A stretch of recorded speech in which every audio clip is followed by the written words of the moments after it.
as vossas boas obras e glorifiquem a vosso Pai que está nos céus. Jesus está em Mateus capítulo 5, versículo 16. Brilhe vossa luz, disse-nos o Mestre, e muitas vezes julgamo-nos unicamente no dever de buscar as alturas mentais. E suspiramos inquietos pela dominação do cérebro. Contudo, o Cristo foi claro e simples no ensinamento. Brilhe também a vossa luz diante dos homens, para que vejam as vossas boas obras e glorifiquem a vosso Pai que está nos céus.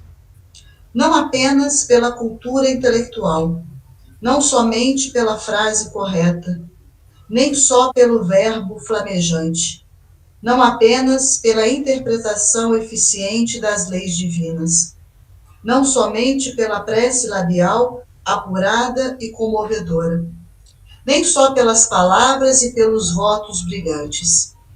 É indiscutível que não podemos menosprezar a educação da inteligência, mesmo porque a escola, em todos os planos, é obra sublime com que nos cabe honrar o Senhor.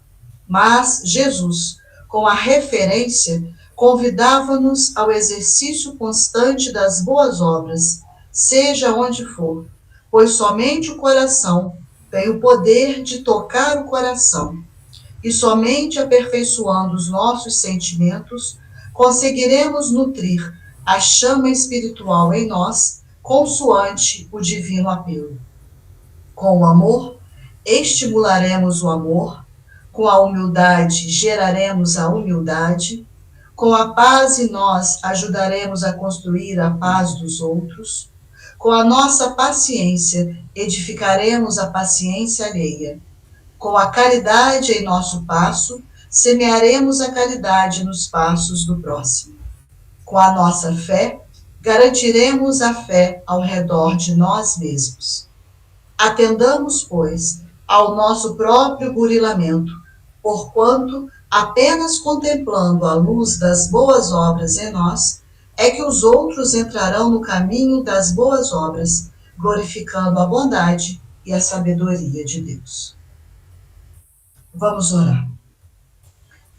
Jesus amigo, abrimos agora o nosso coração, que tem o poder de tocar o coração, e que através das instruções de Paulo, possamos tornar o nosso coração mais flexível, mais maleável, mais amoroso, para que diante das dificuldades e desafios da hora presente, possamos lembrar de Ti e saber que estamos amparados, acolhidos, sustentados por essa misericórdia divina que nos abraça incondicionalmente.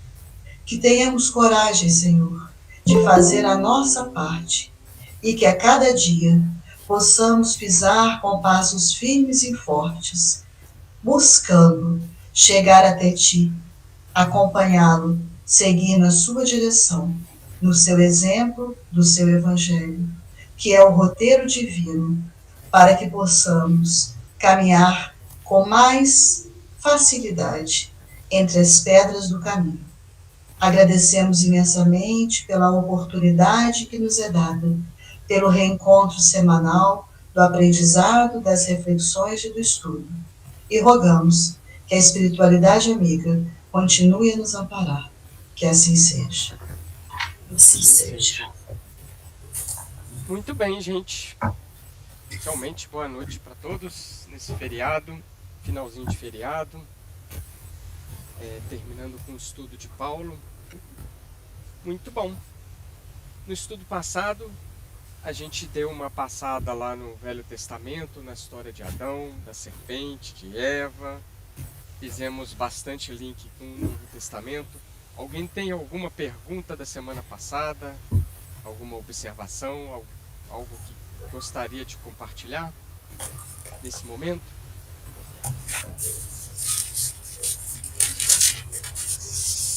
Tudo certo, então? Muito bem.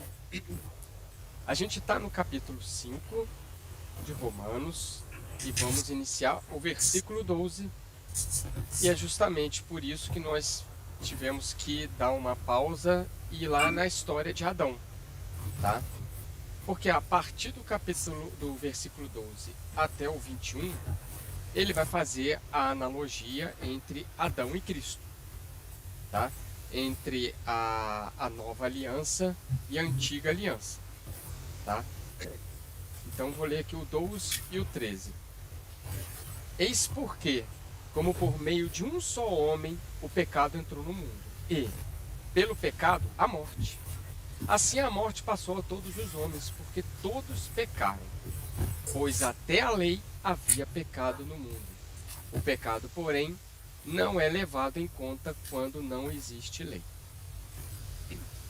Então, assim como a primeira sessão que a gente viu do capítulo 5, ele vai dar a entender também que nos falta muita esperança. Tá? Ele está falando bastante do pecado, falta-nos esperança, falta-nos, vamos dizer assim, na linguagem paulina, a justificação pela fé. Nós trabalhamos também muito o conceito de fé, e isso tem que estar enraizado aqui no grupo, que a fé é acreditar e fazer. Tá? Para Paulo é isso, e realmente a gente tem que trabalhar para isso. Então falta essa fé, falta a esperança. Só que com a vinda de Cristo, nós ganhamos vida nova.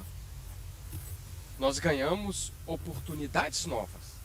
Então Paulo, aqui, ele vai trabalhar muito, mas muito detalhadamente, os símbolos da queda do paraíso, e que a doutrina espírita também trabalha esses símbolos aí, tá?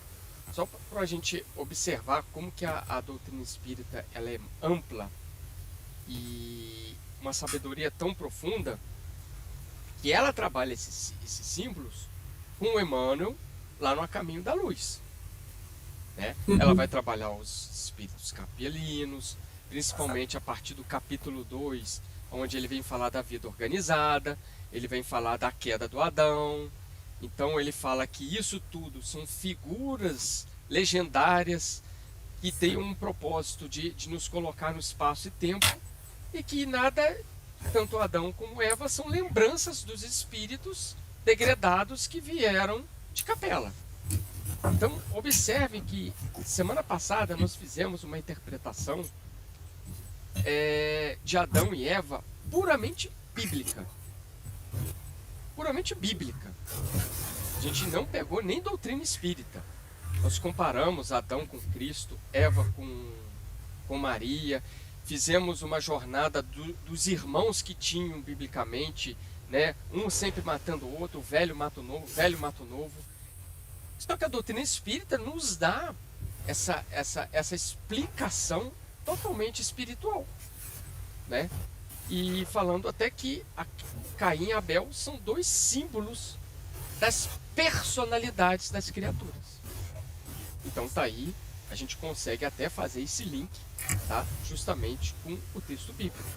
Até a partir do capítulo 3 do Caminho da Luz, ele vai colocar lá os grandes, os 4 grandes povos, né? Quem não leu A Caminho da Luz, leiam, principalmente esses primeiros capítulos. Ele vem falar dos judeus, dos hebreus, e é muito importante para a gente dar uma cor mais viva ao texto de Paulo, porque Paulo teve bastante intuição para chegar muito perto hoje do que a doutrina espírita coloca, se não é que ele adiantou muitos conceitos da doutrina espírita, e a gente tem visto isso nos estudos, tá? Então vamos voltar aqui para o nosso texto, né? O versículo 12, ele está representando uma geração, concorda?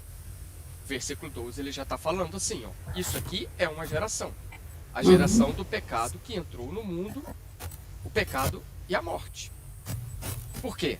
Adão gerou quem, gente? Caim e Abel.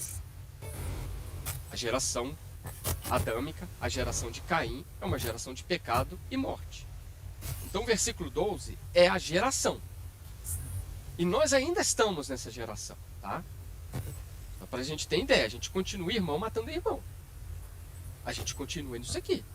Não precisa nem ir muito longe e acompanhar aí 1/10 dos noticiários que a gente vai ver. Tá?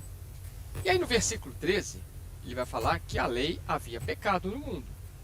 O pecado, porém, não é levado em conta quando não existe lei. Tá? Então essa declaração, ela é muito parecida com Romanos capítulo 4, versículo 15. Tá? Se lembra quando a gente falou onde não há lei, também não há transgressão? Então é muito similar essa aí, tá? Então ele está falando assim, ó, o pecado, porém, não é levado em conta quando não existe lei. Isso que ele está falando é uma assertiva.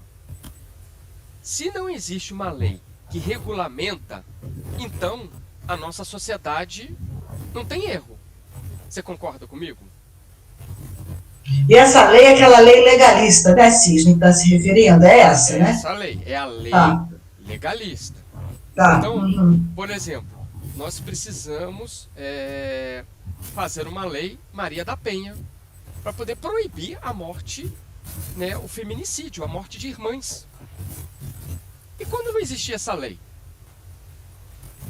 Era legal matar? Não, não era legal matar. Mas a gente precisou criar uma lei para poder coibir a transgressão. Observou? Então, se não existe lei, é o que ele estava falando, não tem transgressão. Tinha essa preocupação. Tá? Se lembra da época do duelo? E o Livro dos Espíritos traz essa questão do duelo. O duelo era legal. O duelo era legal. Questão 757 de O Livro dos Espíritos. A legítima defesa pelo duelo. Naquela época era legal, 2 homens, né, se atentarem e um assassinar o outro. Até o feminicídio também, sobre defesa da legítima honra. É isso, derrubou, né? Derrubaram. Pois é, mas até então acobertava, né, o homem em cima disso. Saía por essa aí, né? Então você vê como que quando não tem uma lei coibindo, então eu não estou em erro, entendeu? E é isso que ele está colocando aqui. Vale ressaltarmos que mesmo que não há uma lei escrita ou falada, existe a lei da consciência. É o que Paulo fala.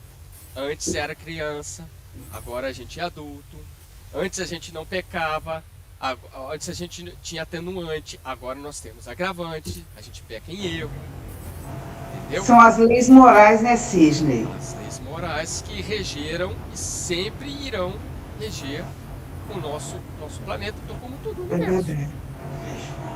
É o famoso capítulo 30 que a gente leu, não sei se foi semana passada ou retrasada, o capítulo 30 do Fonte Viva, que ele fala do gene, do DNA de Deus dentro da gente. São as leis. São as leis.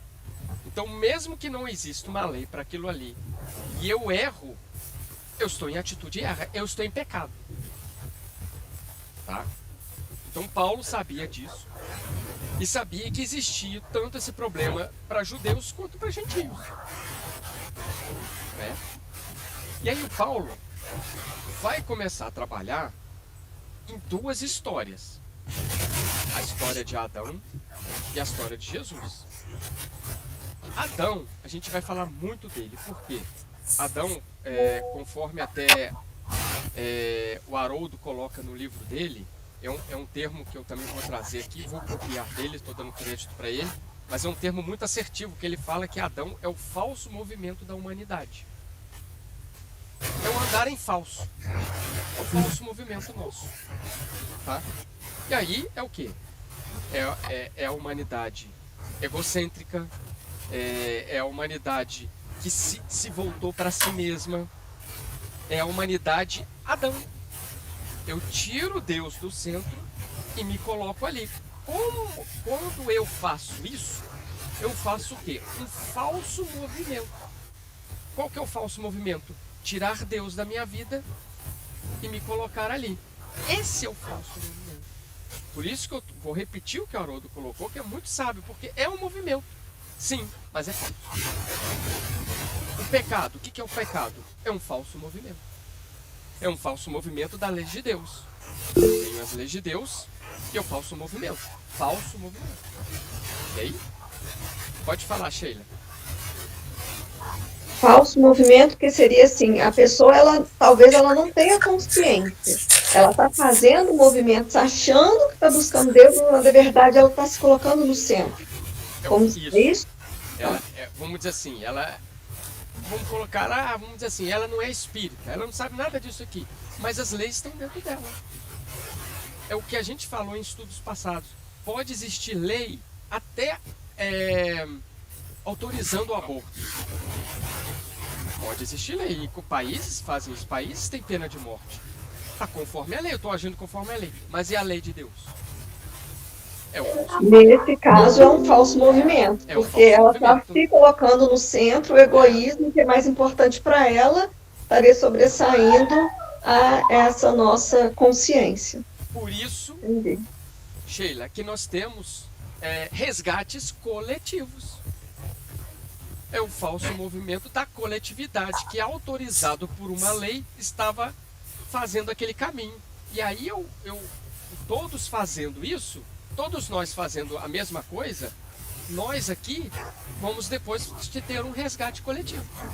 Todos nós erramos naquele ponto. Entendeu? Então, assim, quais foram os grandes falsos movimentos que o nosso país teve? Aí, na semana passada, um grupo, a gente estava até comentando isso, a gente teve a escravidão e a gente teve a guerra com o Paraguai. São resgates coletivos que nós estamos passando. Com o Paraguai, nós estamos resgatando para o Itaipu, cedendo energia elétrica para eles. Estamos devolvendo aquilo que pegamos dele. Há 2 anos atrás eu tive em Mato Grosso, bonito. Um parque ecológico lindo, belo. A história de bonito, que aquilo era do Paraguai. E a guerra do Paraguai nós pegamos aquilo ali. Então nós estamos devolvendo para ele em outras partes. Então é o falso movimento da coletividade. Sendo que o primeiro mandamento, e até a doutrina espírita ressalta muito bem isso, é amar a Deus sobre todas as coisas. E o próximo como a ti mesmo. Isso está no nosso DNA. Isso está no nosso DNA. Tá? E aí nós temos o segundo período, que é o segundo Adão, que é Jesus. O segundo Adão é Jesus. É o tipo mais perfeito, é o modelo do ser humano mais perfeito que nós temos que seguir. Questão 625 do Livro dos Espíritos. Esse é o segundo Adão. Se nós seguirmos o modelo do primeiro Adão, que é pecado e morte, que ele entrou pelo mundo, agora a gente tem que seguir o modelo do segundo Adão, que é Jesus. Um é o caminho de tirar Deus do centro. E o outro é o caminho de recolocar Deus no centro. Entendeu? Quando eu coloco, eu tiro Deus do centro, eu estou no caminho da idolatria. Eu coloco outras pessoas, eu me coloco a si mesmo. Eu coloco aquilo que é falho no centro. E aonde eu posso até justificar os meus atos por aquele que está fazendo. Eu falo assim, olha, eu gosto muito dele. Eu idolatro essa pessoa. Ele está errando, eu posso errar também. Tá? E Paulo, eu estou fazendo essa observação que Paulo vai trabalhar isso muito no capítulo 6. Tá? Trabalhar isso muito no capítulo 6. Vamos andar mais um pouquinho. Versículo 14. Todavia, a morte imperou desde Adão até Moisés, mesmo sobre aqueles que não pecaram de modo semelhante à transgressão de Adão, que é figura daquele que devia vir. Gente, essa última frase de Paulo, ele fecha isso aí. Jesus é a figura do novo Adão. É isso que Paulo está falando na última frase. Que é figura daquele que devia vir. mais claro que isso possível. É só a gente ler, bem lido aqui. Então nós temos aí no versículo 14, né? Todavia a morte imperou desde Adão até Moisés. O que é isso tudo? É a geração que pecou. A geração de mesmo aqueles que não eram assassinos, como ele está falando aqui, eles transgrediram a lei para um outro tipo. É o que ele está falando aqui. Mesmo sobre aqueles que não pecaram de modo semelhante a Adão, ou seja, que não assassinou o irmão, que não matou fisicamente, mas eu transgredi de outra maneira. Pode se matar de muitas formas, né? Sim, Pela palavra, pela intenção. A escravidão é o quê? É um tipo de morte. Por quê? Eu tiro daquele ser a liberdade que Deus o concedeu. Né? Quantas vezes a gente já falou ou já ouvimos: eu prefiro que fulano de tal me batesse do que fizesse isso comigo, que me agredisse fisicamente. Né? Eu não matei a pessoa, mas moralmente naquele momento eu a matei. Então tá aqui. O versículo 14 é claramente uma geração de pecadores. É claramente. E ele termina o versículo 14 falando assim: olha, Cristo é o novo Adão.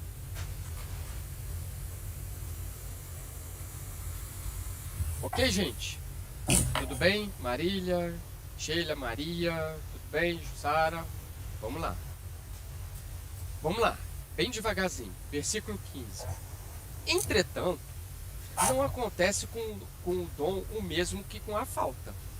Se pela falta de um só a multidão morreu, com quanto mais profusão a graça de Deus e o dom gratuito de um só homem, Jesus Cristo, se derramaram sobre a multidão. Perceberam a comparação que Paulo fez aqui? Uhum. Né, Maria? Olha a comparação que ele dá. Se por um só homem a transgressão entrou no seu coração, quanto mais agora, pela graça de Jesus, que a gente tem que ter o coração aberto para poder entrar as leis dele. Né? Então, assim, que o Adão trouxe a morte, Jesus traz a vida. Perfeito. Fechou. É isso aí. Adão é uma geração pecadora, que não tinha limite, que não tinha disciplina, né? Então, a geração de Adão, que gerou Caim, que matou o irmão, agora a gente tem, conforme a Maria falou, a lei de Deus viva, o verbo de Deus da gente. Paulo vai comparar os dois. Eu vou até ler o versículo 16 e 17, que ele vai dar um fechamento para isso aqui. Eu vou voltar depois no 15, mas eu vou voltar ao 15, 16 e 17. Também não acontece com o dom como aconteceu com o pecado de um só que pecou. Porque o julgamento de um resultou em condenação, ao passo que a graça, a partir de numerosas faltas, resultou em justificação. Se com efeito, pela falta de um só, a morte imperou através deste único homem, muito mais os que receberam a abundância da graça e o dom da justiça reinarão na vida por meio de um só, Jesus Cristo. Calma, vamos por partes, vamos bem lentamente, tá, gente? Paulo, nos versículos 15, 16 e 17, está fazendo a comparação Adão e Jesus. Adão e Jesus, morte e vida, pecado, vida, pecado, graça. Então ele tá mexendo com esses símbolos. Então vamos destrinchar um pouquinho. Ele está mostrando que a transgressão de Adão, muitos morreram. Tá ali. Pela transgressão de Adão, muitos morreram. Mas pelo meio da vida, a palavra certa seria dádiva. Por meio da dádiva de Cristo, muitos vão receber essa graça, essa oportunidade. Tá? A natureza do que ambos fizeram foi diferente. Isso está bem claro para a gente, né? A gente tem Adão, transgressão, Jesus, dom. Anota isso. É o que ele está falando. Adão é a transgressão e Jesus é o dom. Tá? É o que ele está falando ali no 16. Não acontece o mesmo com o Dom. Por quê? Porque Adão é transgressão e Dom é Jesus. Se pelo pecado de um só homem muitos morreram, mas a graça de Deus, que vem do sacrifício de Jesus, que vai abundar sobre muitos. O que é isso, gente? O exemplo de Cristo. O exemplo de Cristo. Né? E a gente vê isso muito em Paulo e Estevão.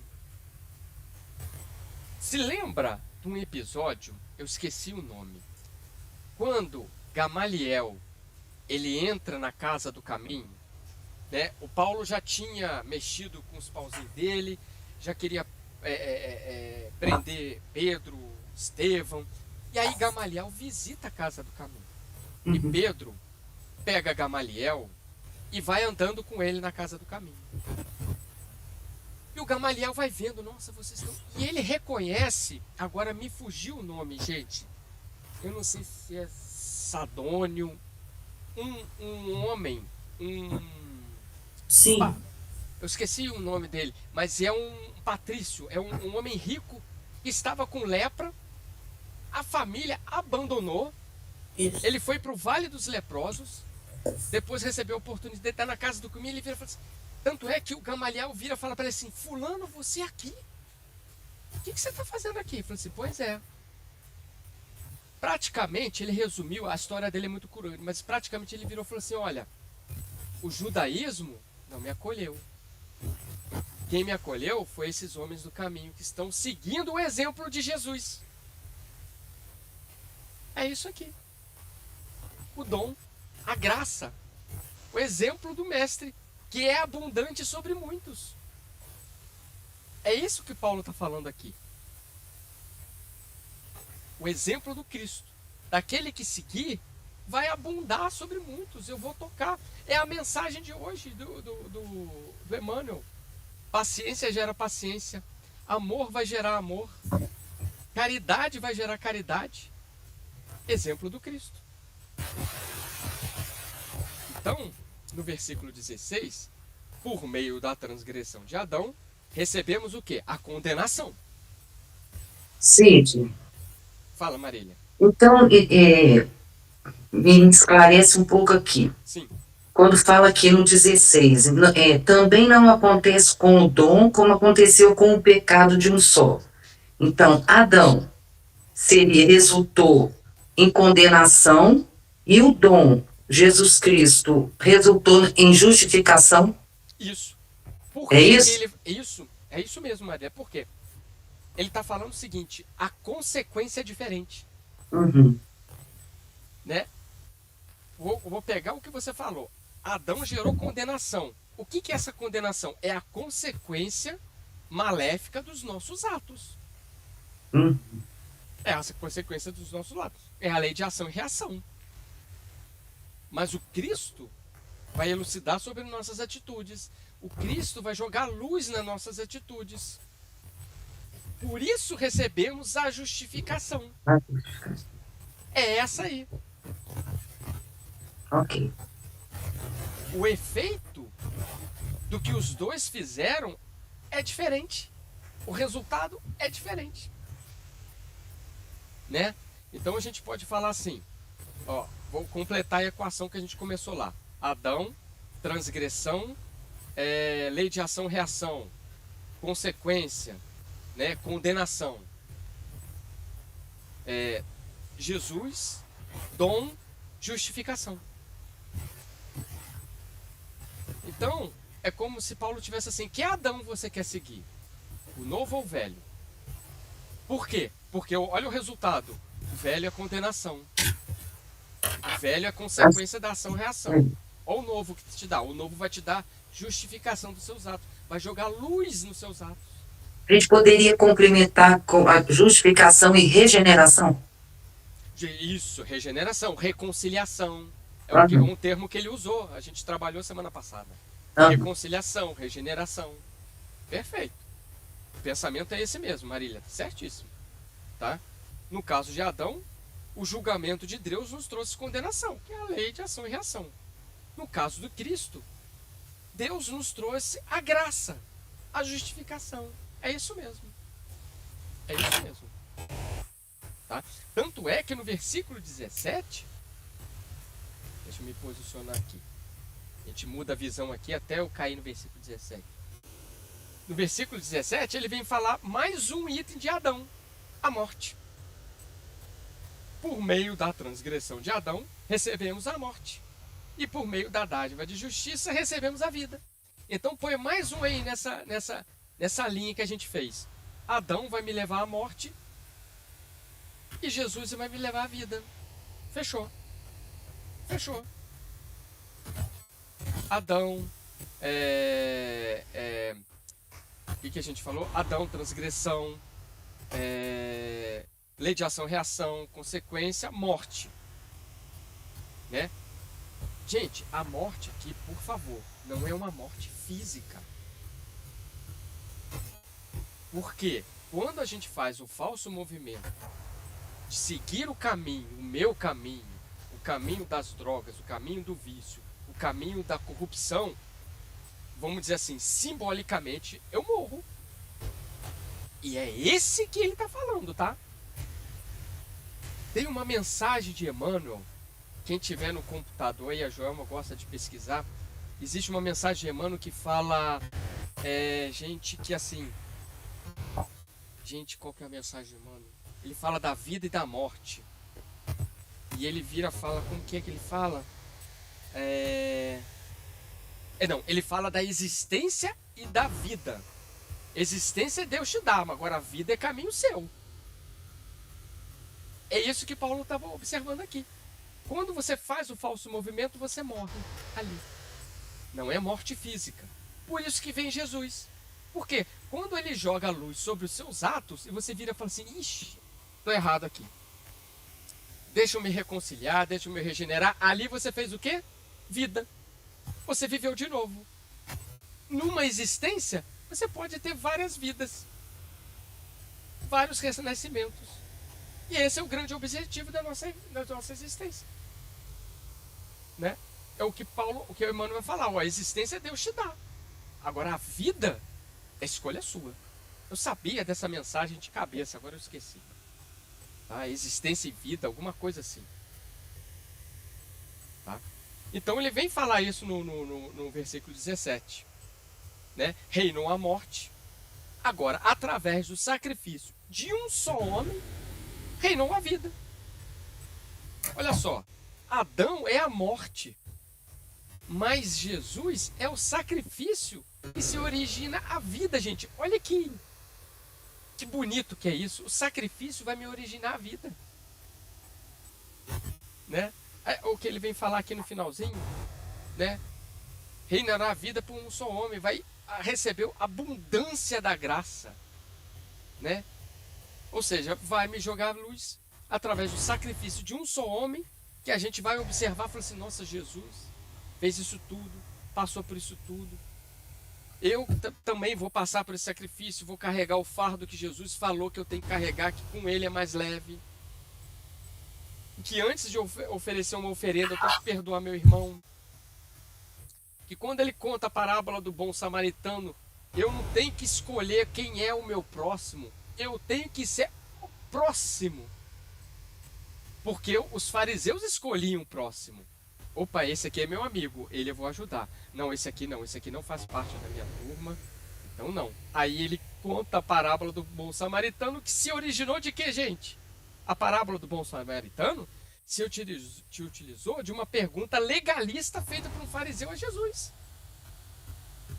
Se lembra? Qual que é a pergunta que o fariseu faz a Jesus, gente? Antes de começar. Jussara, seu áudio está fechado. Quem é o meu próximo? Não. Não? Essa é a segunda pergunta. Qual a primeira? Pergunta de prova, gente. Como cumprir a lei, né? Como cumprir a lei. Como cumprir a lei, né? Um negócio assim. Qual que é o maior mandamento, mestre? Qual que é o maior mandamento da lei? É uma pergunta legalista. É uma pergunta material. E aí o que Jesus responde? Jesus responde com o Levítico e Deuteronômio. Amarás teu Deus todo o seu coração, de todo o ensinamento, de toda a E sua ao teu alma, próximo, e ao próximo teu como a si próximo mesmo. como a si mesmo. Aí, Luciana, que vem a pergunta. É, Mas quem aí é é o meu meu próximo? Por quê? Porque ele escolhia o próximo. Aí ele entra com a parábola do bom samaritano. E aí, em linguagem dos dias atuais, literalmente ele derruba o fariseu. Em linguagem nossa aqui, ele quebra as pernas do fariseu com a parábola do bom samaritano. Porque depois ele vira e fala assim: quem que foi o próximo do homem caído? Quem que se utilizou de compaixão com o homem? E aí, o fariseu teve que engolir seco e falar: foi o samaritano. Então vai fazer. Acho que ele nem usa a palavra samaritano, ele fala, foi aquele que Foi aquele socorreu. que utilizou de misericórdia. Para não ter nem que falar. Para não ter que falar, foi aquele que se utilizou. Aí Jesus fala assim: vai e faz você a mesma coisa. Com essa parábola, Jesus ele coloca o ensinamento acima da lei. Isso, gente, é o que Paulo acabou de falar.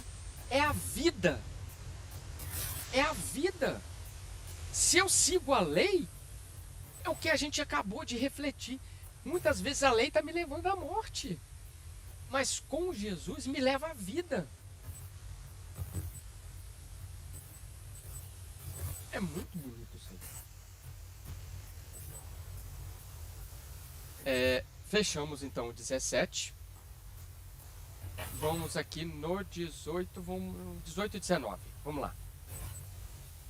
Por conseguintemente, assim como pela falta de um só resultou a condenação de todos os homens, do mesmo modo, da obra de justiça de um só resultou para todos os homens justificação que traz vida. Estamos falando disso. De modo que, como pela desobediência de um só homem, todos se tornaram pecadores, assim pela obediência de um só, todos se tornaram justos. Então Paulo repete aqui de novo, tá? E o interessante é que Paulo vai utilizar de expressões assim como, do mesmo modo, de modo que, né? O que ele faz? Ele quer destacar isso aqui. São 3 expressões que aparecem no 18 e 19 e são expressões comparativas. De modo O texto dele é muito lógico, né? Por isso irrefutável.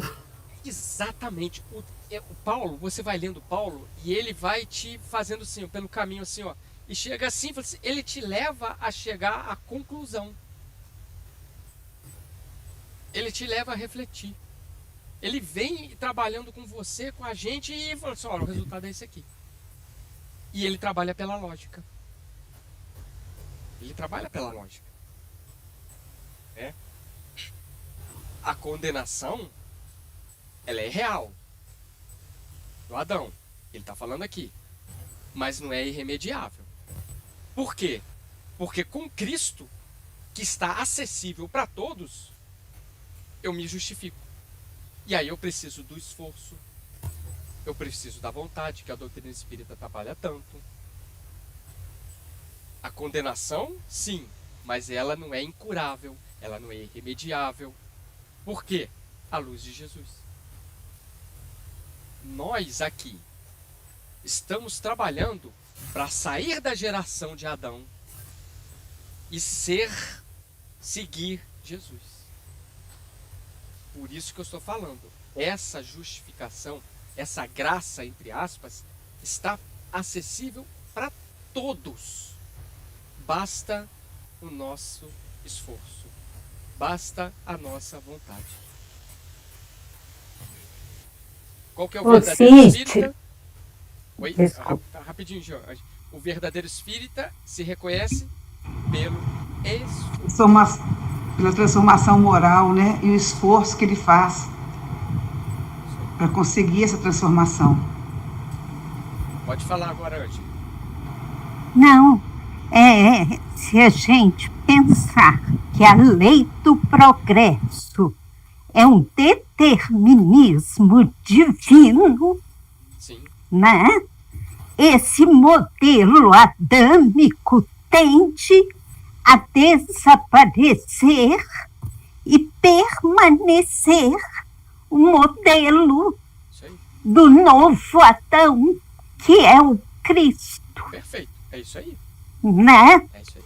Porque o determinismo é o progresso, evolução. É isso aí. Então, a tendência é o quê? Apesar dessa geração adâmica ainda prevalecer tanto no planeta, a tendência é a evolução, é a esperança que Paulo fala tanto, É isso aí. né? Perfeita colocação, é essa aí mesmo. Essa aí. E aí a gente entra com doutrina espírita e a gente vai ver a migração dos mundos. É, Porque aquele que quer continuar na geração de Adão, aqueles que querem perdurar nessa, eles vão ser convidados a estagiarem em mundos que estão vivendo aquele momento. Foi o que aconteceu com o nosso, que foi o início da nossa fala lá atrás. É por isso que é a misericórdia divina. Não é lei só de justiça. E Paulo vai trabalhar muito isso aí também. Não é a lei. Se fosse lei só de justiça, gente, eu já falei isso aqui. A gente errou, acabou. Errou, acabou. Errou, morreu. Errou, acabou. Não é lei só de justiça. Né? e a misericórdia é o tempo, É isso aí. É o tempo. É o que? né? É a famosa que a gente faz. O que a gente faz do nosso tempo? O tempo. Né? E foi até um tema da minha última palestra, quando eu falei sobre inteligência artificial, e que a pergunta que se faz para a nossa geração que está vivendo isso, com tanta facilidade de celular, de inteligência, eu trabalho com inteligência artificial, isso, e me economiza vários tempo. E assim, o que eu vou fazer com aquele tempo que foi me economizado? O que eu vou fazer com aquele tempo? Hoje você entra, monta uma equação e faz... Antes eu levava horas para montar uma planilha, para fazer uma curva, não sei o que. Hoje eu entro, tá tudo pronto, tá? Que eu levava 2 horas, hoje eu levo 30 minutos. E o que eu vou fazer da outra 1h30? É isso que a gente tem que trabalhar. E a gente tem que se encontrar nesse mundo. Né? E a gente pensar também que quando a gente fala no exílio, né, há aqueles que não vão mais reencarnar aqui.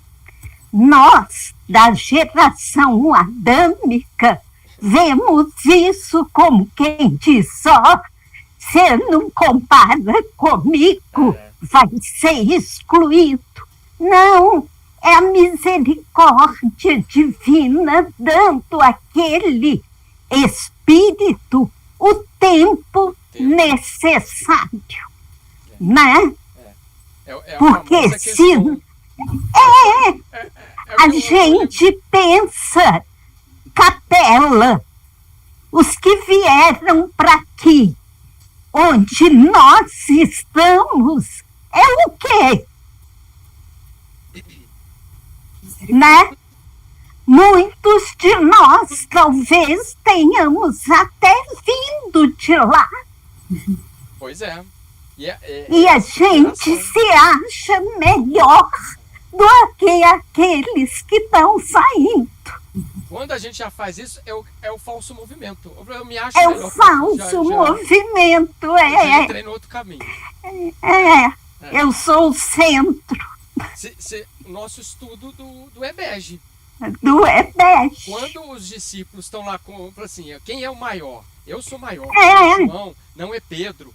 E aí Jesus vira e fala assim, o que vocês estão discutindo? Não, mestre, a gente está discutindo quem é o maior. O que eles estão fazendo? Eles estão fazendo uma discussão adâmica. Eles estão tirando o Jesus. Fala assim, não é possível que vocês não entenderam nada que eu falei. Aquele que quer ser o maior tem que ser o servo de todos. Ele puxa Por isso que ele fala constantemente, ouvi e entendei. A gente ouve, mas não entende. Né? Então, quando os discípulos estão naquela, como diz a linguagem a bíblica, arrazoando, né? Arrazoando. Quando eles falam, eu fui. Não, é Pedro, não é João, não, é Tiago. Não, eu não sei o quê. Não, ele fica na casa de Pedro. Pedro é o preferido. Gente, o que vocês estão discutindo aí? Esse é o falso movimento. Esse é a serpente. Essa é a serpente que a gente falou semana passada, que está no calcanhar deles. Que está falando assim, fala aqui quem é melhor. Fala quem que é maior. É você. Essa é a serpente. Essa é a serpente te induzindo ao falso movimento. Jesus percebe, para e pergunta, o que vocês estão discutindo aí no caminho? Pronto. Só ali. E aí, quem fala? Não, ninguém fala nada, né? É isso aí, gente, é o falso movimento. Você vê que a gente erra, às vezes, não é nem por maldade.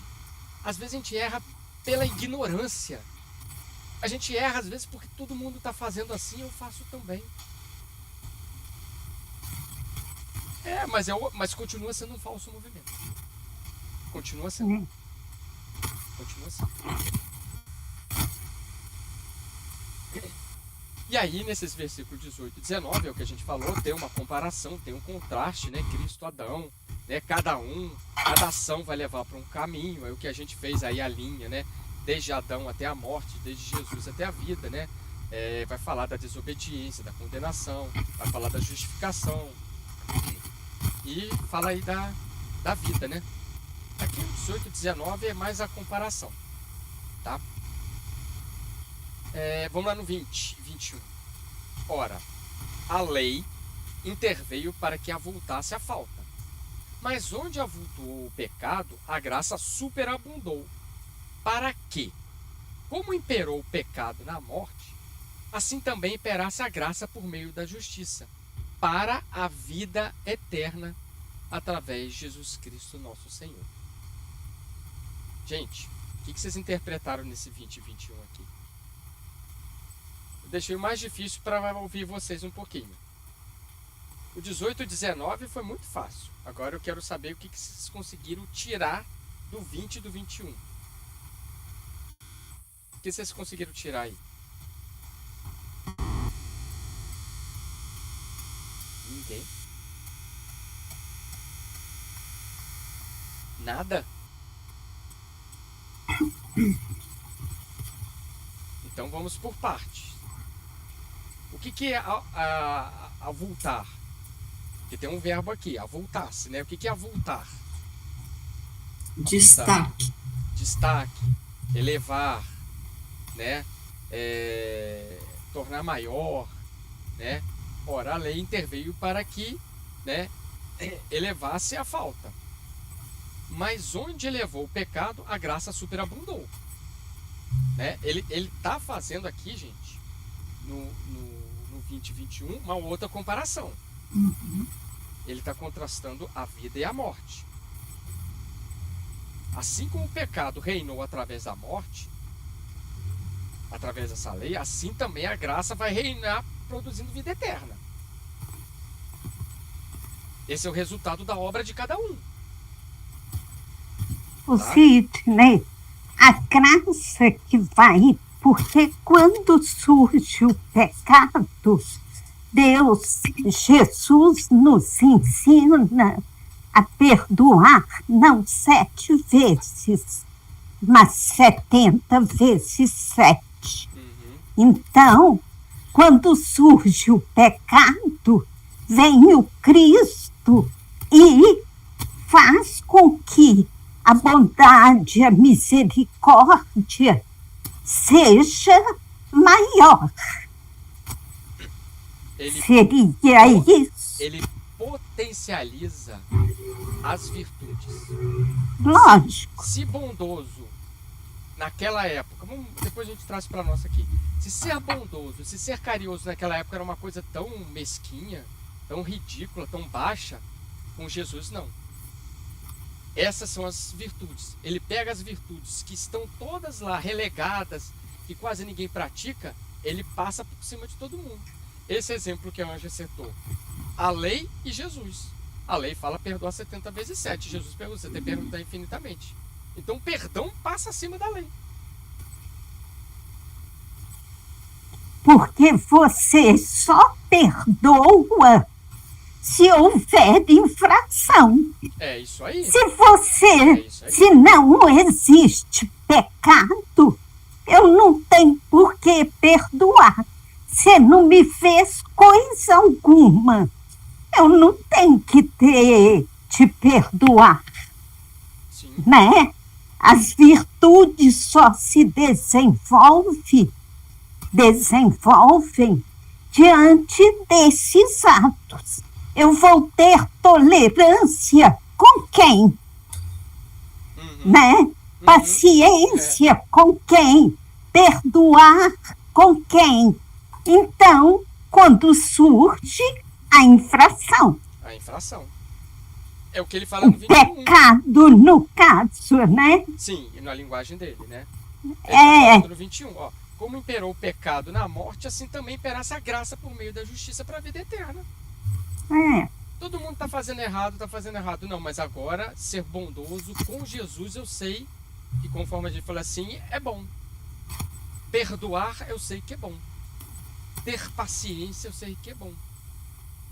Então, eu sei, quanto mais agora que eu sei das potencialidades da virtude, agora, então, eu estou no caminho da vida eterna. Ele mostra que a lei só deu conta da justiça humana. Ela não dá conta da justiça divina, que é a misericórdia, é o perdão, né? É o amor. Porque essa lei, Maria, que ele está falando aqui, só está mostrando o pecado, a falta. Ela só é humana. Ela só é justiça, ela não tem Justiça amorosidade. humana. Ela não tem amorosidade. Então, Até a própria explicação das leis vigentes naquela época, que eram os 10 mandamentos ali e tudo mais, tinha aquelas explicações diretas, né? Não matar pai e mãe, tudo muito destrinchadinho. Sim, O que eu entendi desse versículo é que Jesus veio, simplificou e humanizou aquelas leis. Também acho. ele simplificou, mas aí eu faria um contraponto. Eu acho que ele tornou divino essas leis mais ainda, entendeu? Ele tornou divino, mas um modo acessível para todos. Ele colocou amor e misericórdia nas leis que já existiam. Sim. Essa simplificada aí, de não ter aquele monte de explicação de por que não matar pai e mãe para que se prolongue os seus dias na terra. Não precisa disso, é não matar, não fazer com o próximo que não gostaríamos que fizessem com a gente. Sim. Ele botou amor, né? E humanizou aquilo ali, botando caridade, botando sentimento na lei. Por isso que ele fala, porque eu não vim, né, para destruir a lei, mas para fazê-la cumprir. Para em uma dimensão muito maior. Ele veio para vivificar, tornar vida essa lei. O que acontece é que nós, durante esses séculos de existências, nós perdemos a dimensão de eternidade. A gente perdeu a dimensão da divindade que existe dentro de nós. E aí, os nossos atos, constantemente, eles contradizem todas as nossas palavras, todos os nossos discursos. Reencarnamos em hostes católicas, protestantes, padres, freiras, beneditinos, etc e tal. E a gente simplesmente fazia o que a gente quisesse, porque nós éramos as autoridades maiores. Falei para vocês, eu estou lendo a Abadia dos Beneditinos, que é uma obra do Rochester. É um caso ali, mas é assustador. É assustador o que eles fazem ali. Né? Quem naquela época, no século XVII, no século XVI, mandava na igreja, gente? Ninguém. Era a autoridade maior. Matava, fazia isso, fazia aquilo, e ninguém investigava, não existia nada. Roubava. Fulano, seu filho tem que vir para a igreja, tem que vir aqui. Mas qual que era a real intenção de trazer alguém para dentro da igreja? É que os bens que aquele ia herdar, passava para a igreja. O castelo que era dele, passava para a igreja. O ouro que era dele, passava para a igreja. Era assim. É o que a gente falou aqui no começo, né? É de tirar Deus e se colocar no meio. É isso aí. E o mais interessante é que tem um monge beneditino desse livro do Rochester, que ele tá matando uma pessoa e no momento ele vira e fala assim: nossa, mas eu estou aqui vestindo a hóstia de Cristo que ensinou a perdoar e eu estou matando essa pessoa. E ele começa a entrar numa contradição. Aí depois vocês leem o livro, tá? Mas é isso aí. A gente tem que nos regenerarmos. E o Cristo é essa fonte de água viva. E quando a gente fala de água, água é simples. Água é a coisa mais simples. Ele fala a todo momento que ele é água viva. O profeta Malaquias fala isso. O Messias vai ser água viva. E ele, quando encontra com a mulher samaritana, ele fala: você está buscando a água nessa fonte aqui, mas eu tenho uma água de uma fonte que é inesgotável. Vai aplacar a sua sede, vai plenificar. Ele fala: eu sou a fonte de água viva. O que ele está falando? Abandone esse falso movimento, que foi sugestão de Adão. Recupera o verdadeiro movimento da água, da alma. Recuperar o verdadeiro movimento da alma. Isso foi Saulo e foi Paulo, gente. Isso foi Saulo e foi Paulo. E Paulo está mostrando aqui a supremacia do Cristo, né? Exatamente. Tá vendo como que ele vem caminhando? Ele vem. Aí você vira e fala assim, a Verônica falou assim, não, mas ele está mostrando aqui a supremacia. Ele precisou falar que o Cristo é supremo sobre tudo? Não. Ele vem trabalhando com uma linguagem tal que te leva nessa conclusão. Ele porque se estiver só falando que é Cristo, é como se fosse mais um dogma. Porque é. Pronto, acabou. E isso ele não quer. Isso Paulo não quer. Porque de dogma estava cheio o judaísmo. Você não podia discutir com o fariseu. Você não podia discutir com eles. Né?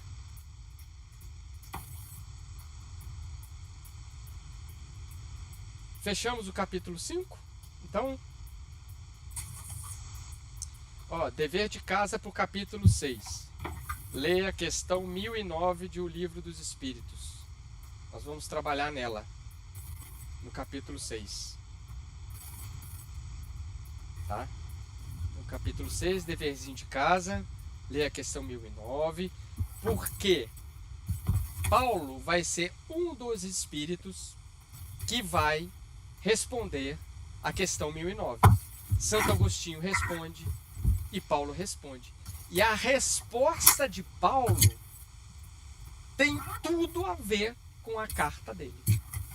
Ele responde baseado no que ele escreveu. Aí a gente vai fazer um link muito bonito. A carta aqui, principalmente o capítulo 6, com o que ele está falando na questão 1009. E aí a gente pega esse subsídio que a doutrina espírita está nos dando e a gente vai dar mais cor ainda para o texto. Tá? Foi bom o estudo hoje? Tranquilinho dessa vez, Luciana? Deu para acompanhar? Deu para acompanhar. O último não deu, não. O último eu assisti mais 2 vezes e mesmo assim ainda deu aquele nozão ainda que eu fiquei aqui esguelando, escabelando. Como que ele conseguiu isso? De onde ele tirou isso? Peraí um pouquinho. Aí também já deu para poder entender bem melhor essa parte adâmica que a gente já entrou falando agora. Mas a passada deu nó. O Sanderson está falando que foi muito bom. Isso aí. Mas às vezes a gente vai ter um estudo denso. Às vezes a gente vai ter um estudo que é assim. Mas com Paulo não tem jeito, gente. Paulo Paulo, depois que descobriu Cristo, a gente viu, Paulo, ele ficou 3 anos no deserto estudando a Torá, gente. Ele está trazendo todos os estudos dele aqui, agora com a cor de Jesus. Então ele vai utilizar figuras de linguagem assim a todo momento. E com o potencial que ele tem. Você imagina aquele homem, o potencial de vida dele. Estevão soprando no ouvido dele. Jesus soprando no ouvido de Estevão. E ele faz essas cartas pra gente, a gente tem que diluir isso aí assim, a gente. É uma frase de Paulo para 10 mil litros de água pra gente poder trabalhar. Todo aquele preparo que ele trouxe do judaísmo, tem que rever tudo. Teve que rever tudo.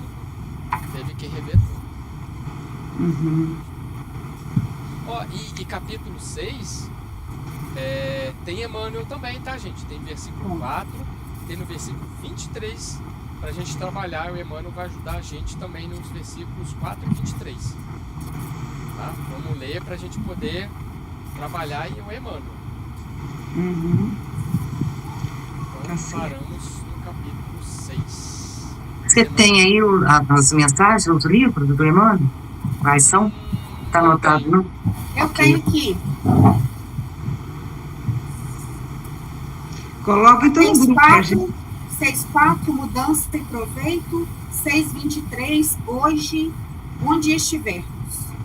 Uma no Reformador e a outra em Vinha de Luz. O versículo 4 é qual, Lu? Repete para mim, por favor. O versículo 4 é mudança e proveito. É no Reformador. Muito bem, gente. A Jussara vai fazer a nossa prece final de agradecimento. Tá certo. Vamos lá. Amigo Jesus, estamos muito agradecidos, continuamos agradecidos por tantos ensinamentos trazidos para nós de uma forma tão mais suave, que não conseguimos ver antes Jesus. Como nossa amiga falou, era tão difícil e agora tem sido trazido para nós de uma forma diluída. Então nós te agradecemos, Jesus, do fundo do coração, essa oportunidade que nós estamos tendo. Agradecemos também os tratamentos que foram realizados durante esses momentos em nossos lares, em todos os lares aqui representados e dos nossos amigos que às vezes infelizmente não puderam estar conosco, que eles possam receber as melhores vibrações. Que nós possamos perseverar, Jesus, perseverar no caminho do bem, procurar cada dia mais o conhecimento. Obrigada por tudo, Senhor. Mais uma vez, esteja sempre conosco, que assim seja. Que assim seja. Muito obrigada, Sidney. Nossa, foi ótimo.